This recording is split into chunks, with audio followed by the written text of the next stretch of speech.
नमस्कार मित्रांनो, लग्नानंतर होईलच प्रेम या मालिकेच्या येणाऱ्या पुढील भागात खूप मोठा ट्विस्ट पाहायला मिळणार आहे मित्रांनो. मित्रांनो आता घरात कुठेच जीवा दिसत नाहीये.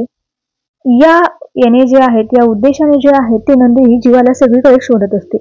पण नंदिनीला जीवा कुठेच सापडत नसतो.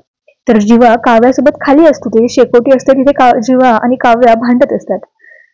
काव्या म्हणत असते, जीवा सांगून टाकूया सगळ्यांना आपल्या प्रेमाबद्दल.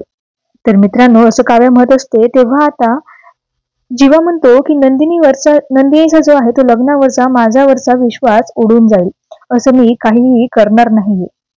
तर आता काव्या देखील खूप चिडते. ती म्हणते, सगळं लपवशील रे, पण हा टॅटू कसा लपवशील तुझ्या अंगावरचा? आता जीवा रागात असतो. तो म्हणतो की लपवायची गरजच लागणार नाही असं म्हणतो आणि तिथे शेकोटी मधलं जळकं लाकूड जे असतो ते स्वतःच्या छातीवर लावतो.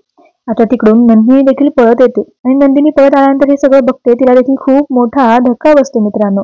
आता नंदिनीला धक्का बसतो आणि मित्रांनो नंदिनी जी आहे ती आता जीवाला पटकन धरते, पण जीवाने तोपर्यंत त्याच्या छातीवर जे नाव कोरलेलं असतं त्यावर जळतं लाकूड धरलेलं असतं आणि त्यामुळे काव्याचं नाव आता मिटून गेलेलं असतं मित्रांनो.